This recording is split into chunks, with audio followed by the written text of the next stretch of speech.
নবীজি কেন একাধিক বিয়ে করেছিলেন তার সব কারণ আল্লাহ ও তার রাসূল ভালো জানেন। তবে কুরআন, সহিহ হাদিস ও নির্ভরযোগ্য সিরাতের আলোকে আলেমরা তার বিভিন্ন বিয়ের পেছনে কিছু হিকমাহ বা প্রজ্ঞার কথা উল্লেখ করেছেন। নবীজি যেহেতু একাধিক বিয়ে করেছিলেন, তাই মুসলিম পুরুষরাও ইচ্ছা হলেই একের পর এক বিয়ে করতে পারে। নবীজি কি সত্যিই শুধু নিজের ইচ্ছার কারণেই একাধিক বিয়ে করেছিলেন? তাহলে পরে কেন একাধিক বিয়ে করলেন?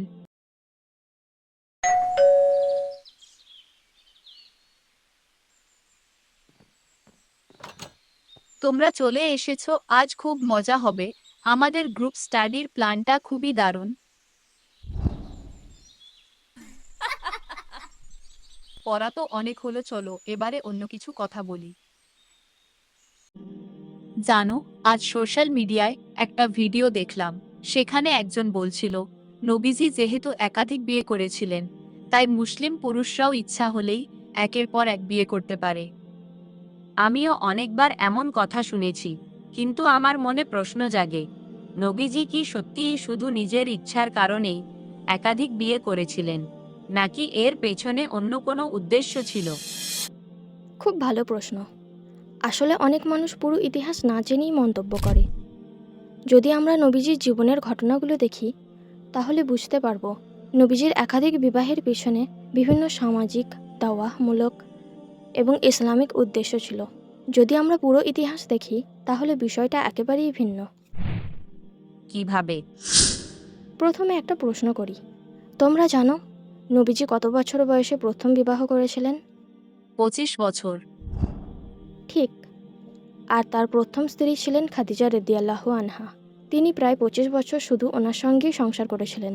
সেই দীর্ঘ সময়ে তিনি আর কোনো বিয়ে করেননি। তাই নাকি? এটা তো অনেকেই বলেন না। হ্যাঁ, যদি শুধু ব্যক্তিগত ইচ্ছাই উদ্দেশ্য হতো, তাহলে তিনি যৌবনের ওই দীর্ঘ সময়ে তিনি আর কেন বিয়ে করলেন না? তাহলে পরে কেন একাধিক বিয়ে করলেন? সব বিয়ের কারণ এক ছিল না। তখন অনেক সাহাবী ইসলামের জন্য শহীদ হতেন। তাদের স্ত্রীদের অনেকেই বিধবা হয়ে যেতেন। সেই সময় একজন বিধবা নারীর জীবন খুব কঠিন ছিল। নবীজির একাধিক বিয়ের মধ্যে এমন অনেক বিয়েই ছিল যেখানে বিধবা নারীর সম্মান, নিরাপত্তা ও সামাজিক মর্যাদা দেওয়ার বিষয়টি গুরুত্বপূর্ণ ছিল। অর্থাৎ শুধু নিজের জন্য নয়, সমাজের কল্যাণও ছিল। হ্যাঁ, আবার কিছু বিয়ের মাধ্যমে বিভিন্ন গোত্রের সঙ্গে সম্পর্ক সুদৃঢ় হয়েছিল, ফলে ইসলাম প্রচার ও সমাজে শান্তি প্রতিষ্ঠাতেও উপকার হয়েছিল। কিন্তু আর কোনো কারণ ছিল?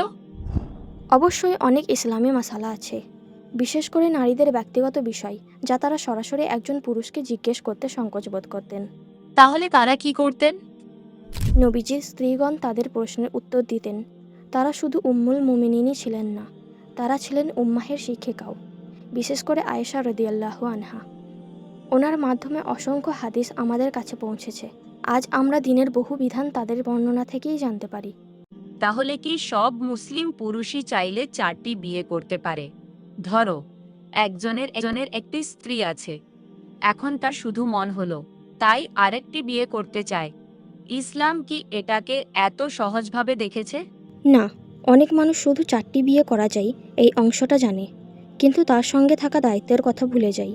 আল্লাহ তাআলা কোরআনে বলেছেন, যদি তোমরা আশঙ্কা করো তোমরা ন্যায় বিচার করতে পারবে না, তবে একজনকেই বিয়ে করো। কিন্তু ন্যায় বিচার বলতে কি বোঝায়? ন্যায় বিচার মানে শুধু কাউকে ভালোবাসি বললেই হবে না। একজন স্বামীকে প্রতিটি স্ত্রীর ভরণ পোষণ, বাসস্থান, সময়, সম্মান এবং বৈবাহিক অধিকার যথাসম্ভব ন্যায়সঙ্গতভাবে আদায় করতে হবে। একজনকে সুখে রেখে আরেকজনকে অবহেলা করা ইসলামে গ্রহণযোগ্য নয়। ইসলাম শুধু অধিকার শেখায় না, দায়িত্বও শেখায়। দ্বিতীয় বিয়ে করার আগে একজন মুসলিমের নিজের কাছে প্রশ্ন করা উচিত, আমি কি আল্লাহর সামনে দাঁড়িয়ে বলতে পারবো যে আমি কারোর প্রতি জুলুম করিনি? আমি কি দুই পরিবারের খরচ, সময় ও দায়িত্ব ন্যায়ভাবে পালন করতে পারবো? আমার সিদ্ধান্তের কারণে কি কারোর অধিকার নষ্ট হবে? যদি এসব প্রশ্নের উত্তর সৎভাবে না হয়, তাহলে কুরআন নিজেই একজন স্ত্রীতেই সীমাবদ্ধ থাকতে বলেছে। তাহলে একাধিক বিয়ে শুধু একটি অনুমতি নয়, এটা বড় দায়িত্ব।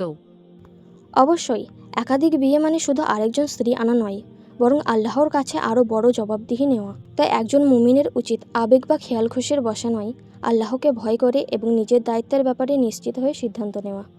তাহলে বোঝা গেল, কুরআনের 4টি বিয়ে করা যায় অংশটি বলার আগে ন্যায় বিচার করতে পারবে তো? এই প্রশ্নটাই আগে করা উচিত। ঠিক তাই, ইসলাম অনুমতি দিয়েছে, কিন্তু সেই অনুমতির সঙ্গে তাকওয়া, ন্যায় বিচার এবং জবাবদিহির কঠিন দায়িত্বও জুড়ে দিয়েছে। আজ বুঝলাম, একটি তথ্যের অর্ধেক শুনে বিচার করা ঠিক নয়। আমিও তাই ভাবতাম, কিন্তু পুরো ইতিহাস জানলে বিষয়টি অনেক পরিষ্কার হয়। তাই আমাদের উচিত সোশ্যাল মিডিয়া ছোট ক্লিপ দেখে সিদ্ধান্ত না নিয়ে কোরআন, সহিহ হাদিস এবং নির্ভরযোগ্য সিরাত থেকে জানা। আল্লাহ আমাদের সত্য বুঝে আমল করার তৌফিক দান করুন। আমিন।